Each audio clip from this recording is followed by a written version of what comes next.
Is joy something you seek or something you discover? Hello, my name is Paul Harvey and I am a midlife coach, and you are listening to a life, passion and business shortcast.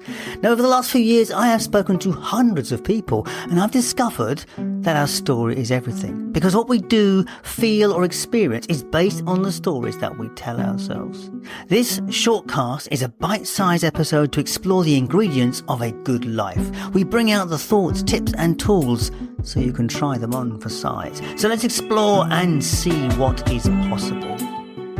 I was with a group of people today in a wonderful conversation about joy, about how we experience joy or how we find it.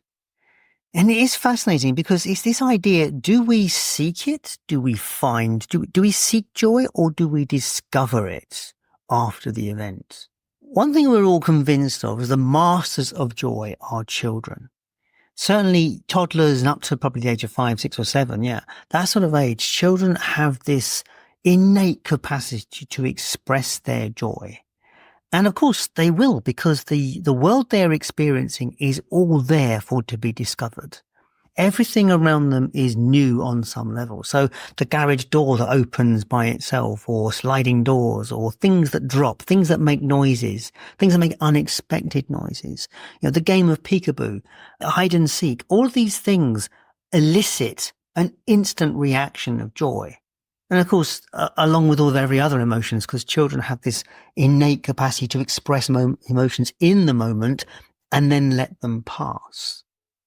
But as we age, as we become adults, as we move through life, joy becomes something which is not always so readily available, not always so easy to find. Or is it? Is there something about the feeling of joy that we can cultivate, that we can feel it more, feel it at will, feel it by choice? Now, these are interesting questions. Could you, in this moment, feel joyful about your life, about some aspect of what's going on in your life? And I have to say, it's something that I have been cultivating for a number of years now. I seek joy. I look for opportunities to experience joy. And on balance, I have to say, it's working. I have now got to the place where I can, in most cases, find the joy in something. And yet, it still surprises me on some level that more often than not, joy is experienced or recognized after the event. So why is that? Why is it we don't always expect it? And I think that's the point. The whole thing about joy is it's about surprise. It's about the unexpected.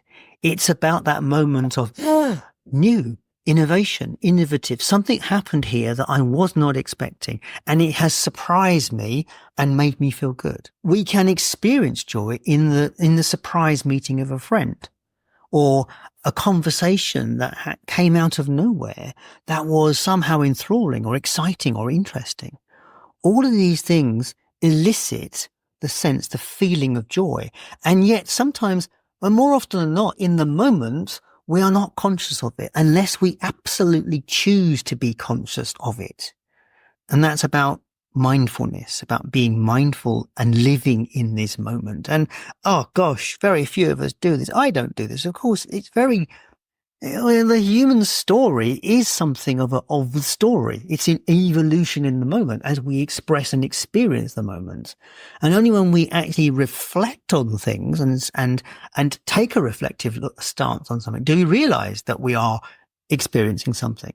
And here's the thing though, we choose the emotions that we are feeling in the moment. We choose how we express something, how we feel something. So one of the questions that came up this morning in this group of people was, well, it's all very well when life is good and things are going well, experiencing joy. But what happens when things are not going so well? How do you experience joy then? I have a story that I've probably repeated a few times in this podcast, but I think it's always worth remembering.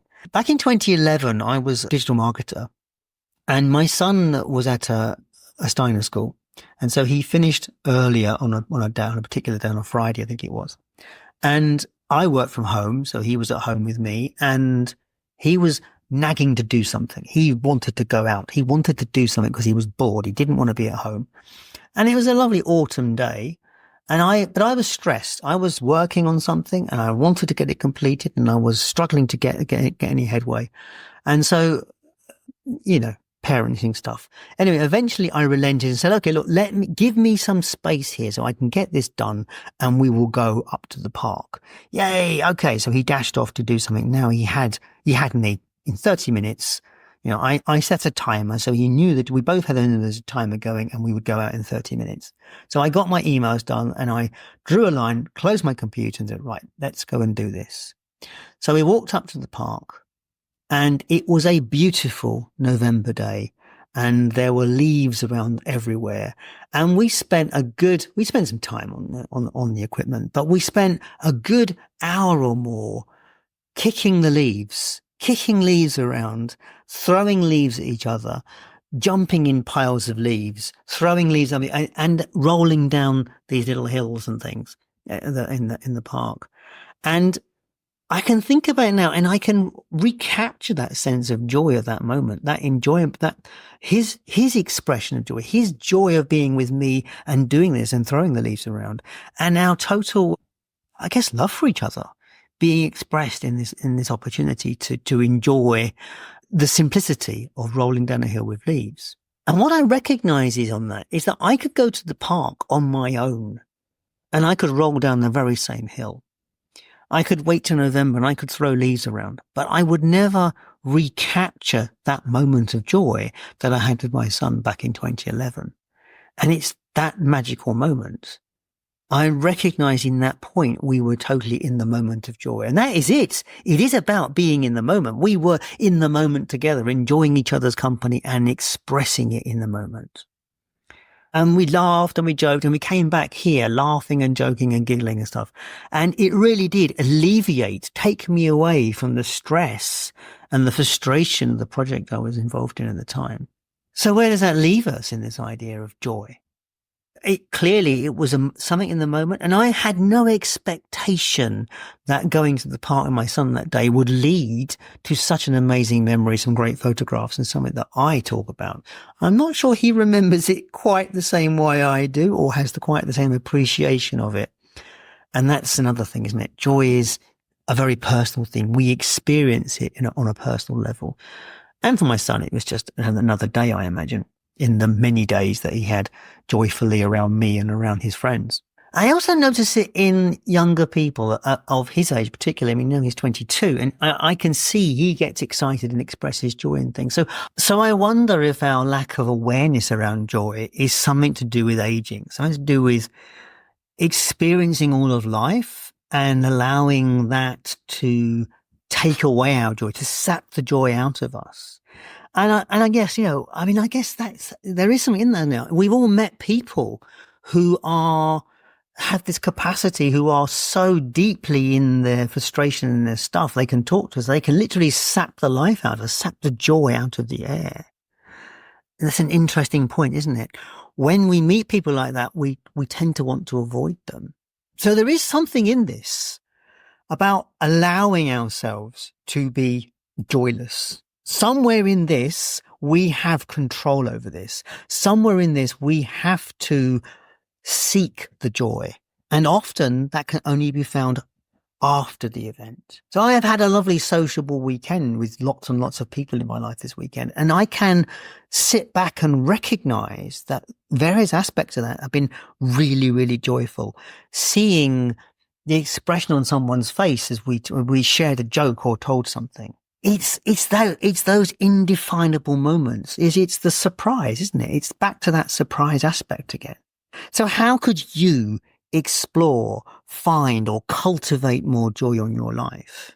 And, I had this conversation with a guest this morning about this idea of what is it? How do we find that when we are that person who is sapping the joy out of it, who is in our angst, in our depression, where the crap is coming at us? And all we want to do is just shout and rail at the world. How do we find space in all of that to experience joy? And I've said this before, but it's always take a breath. Take a breath. Stop. Find something in the space, in the gap. It is difficult. It's not an easy thing to do when the world is coming at you. I really appreciate that. But it is about finding the space. And for me, it's like you could look back and say, where did I experience some joy in the last day, in the last week? And this is where a gratitude practice can help. Because when we express gratitude for things, we will notice that there is joy in there somewhere. You see, finding the joy in life is about noticing. It is about exploring where we are now, what has gone on over the last few days, and recognizing there are points in the day that have been joyful. It is about carving out some time. As I said, make space, carve out some time so that you can appreciate something.